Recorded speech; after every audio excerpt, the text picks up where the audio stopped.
Let's get to projecting the Toronto Maple Leafs defensive roster for 2018-19 season. I did a video on the forwards a couple days ago, which I'm sure you saw, right? Let's get to the roster locks here. Starting with first pairing Morgan Rielly and Ron Hainsey, second Jake Gardiner and Nikita Zaitsev, and the last two spots, for the most part, are up for grabs between these six defensemen, who spent, with the exception of Connor Carrick, spent most of their time in the AHL last season, and Igor Oziganov, who came across from the KHL. Let's talk about Morgan Rielly. You could probably say he's among the top 15-ish defensemen in the league right now. He, along with Jake Gardiner, had a career year in terms of points with around just over 50. And Morgan Rielly's a horse. I wouldn't call him a number one defenseman, but he's definitely a solid number two. He's paired with Ron Hainsey, who is a bit of a journeyman. He came across from Pittsburgh a couple of years ago. He played well last season. He's a great pairing for Rielly, but he is 38, 39 years old now. And towards the end he was just overused by Babcock. He's a defensive defenseman. He's usually technically sound, but he started to burn out towards the end of the regular season. And by the time the playoffs came around in that Boston series, he just looked like he was skating with anvils on his ankles. He's also I believe he's also number one in terms of minutes in the league of players used in the penalty kill. Check out that stat. I'm pretty sure I'm right. So, in a perfect world, I'd actually like to see him drop to the second or even third pairing and see another player fill that up. And so this way, his minutes drop by about 3 to 4 or maybe more a night, and Babcock can still use him a lot on the penalty kill, which he's usually out there for the entire 2 minutes. Yeah. Jake Gardiner is a bit of a polarizing figure in Toronto, if you didn't know that already. He had just over 50 points last season as well. This is his last year. He's going to be a UFA at the end of the season. Jake Gardiner is one of the sweetest passers I've ever seen. He could thread a needle like no one else can, but he's also known for giant gaffes from time to time. And especially in that Game 7 against Boston, whoa, that was rough, Jake. But give him credit, he owned it and stepped in front of the media at the end of that game and pretty much said he sucked. So I really hope that I think he's learned something from it, and maybe he'll come back a better player for it this season. Time will tell.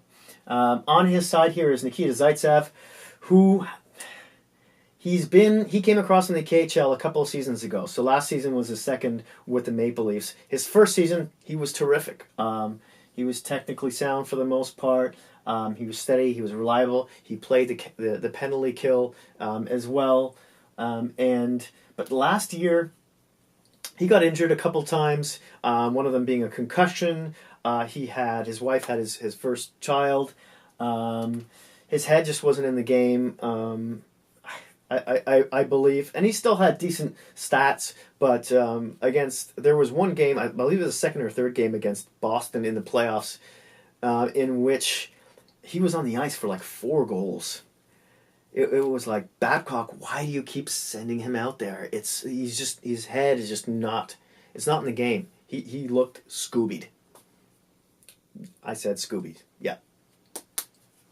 So a lot of people, he's sort of the wild card this season. A lot of people think he's going to have a bounce back to what he did in his first year. So fingers crossed. Now this spot right here, the third left-handed pairing, Travis Dermott's going to start the season. We're all pretty sure of that. Babcock has said that spot isn't a lock, that Dermott isn't a lock. I think he just wanted to light a fire under his butt. Dermott came over from the AHL last year and played about 37 games and did really well. I believe in some amongst defensemen, amongst Leafs defensemen, he had the highest turnover rate when coming out of the zone, but he has also had the highest Corsi. He also carried the puck for the most part, more than any other defenseman out of the zone. Excuse me. So, although his spot is being challenged for players who did really well in the AHL last season, like Calle Rosen, who Babcock has mentioned as doing well in training camp, I think Dermott will probably start the season here. Cal Rosen will, if he keeps playing well, will at least get a spot in the press box. Leafs, if they carry 14 forwards, they may only be able to carry 7 defensemen, but the last couple of years they have carried 8. So I think Cal Rosen might be one of them. We'll get back to him in just a second. Connor Carrick, I think is really fighting for his position on this team as the third pairing right defensive side. His statistics are decent. If you remember, he sort of split this spot with Roman Polak last season, or for the past couple seasons, really. Polak, who's now in Dallas. Connor Carrick, similar to Jake Gardiner in the way that it seems like every few games or so, especially the big ones, he has these terrible giveaways, these glaring giveaways, and I'm not so sure he has much more of a ceiling, or he's already hit his ceiling. Excuse me. I'd really like to see what one of these guys here has. Now, Igor Oguzhanov came from CSK Moscow, and he's playing his first season this year. His last year in Russia, he didn't do that great, but the team already knew he was coming over to the Leafs, so I'm pretty sure they cut off a lot of his ice time, and so the hype train kind of slowed down on his end. He's known as a big, physical defensive defenseman who has a decent shot, but just doesn't use it that often. If he plays really well, and Babcock has been talking good things about him in training camp so far, who knows? Maybe by halfway through the next season, he could not only could he be playing in this spot, but maybe even be as high as the number 1 pairing. Or number 2. Maybe Zaitsev is bumped up to number 1. Oguzhanov goes to number 2. Ron Hainsey should play a number 3 spot, in which, as I mentioned before, would shave off 3-4 minutes off a 38, 39-year-old player, and thus still keeping him fresh for the playoffs and giving him similar, at least, penalty kill time. Justin Hull was teamed up with Calle Rosen in the Toronto Marlies, Calder winning champions last year in the AHL. They carried the bulk of the load and did really well. I don't think they would have gotten as far as they would have without these two players. Justin Hull only came up for like 2 games last year, but had a goal in each game. So I think he's already broken a Leaf record. Don't quote me on that, but I think his best shot will be in the press box. I mean, he came from Chicago. He's around 26, 27-year-old, so he's not really young. He has decent possession stats.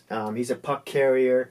If the Leafs carry 8, he could be in the press box last year. Maybe be playing spot with Oguzhanov. Maybe even giving Ron Hainsey the occasional night off. So, moving over to the left here, both Calle Rosen and Andreas Borgman came across from the SHL the season before last. They were known as a couple of top 2 defensemen. Andreas Borgman actually played a lot more games. Played about 47 games in Toronto last season, and then went down to the AHL and was kind of awful. Well, it didn't play quite as well, which is very strange. But he's a really fit, physical defenseman who may have an outside shot of being on the team. I've already talked you to death on Cal Rosen, who is a really talented puck mover, who I think might give Dermott a run for his money here. In any case, I think we've covered everything. Thanks for watching. If you like this video, hit that like button. If you really liked it, smash that subscribe button. And if you have any hockey geek friends, please don't feel shy about sharing. I'll see you soon.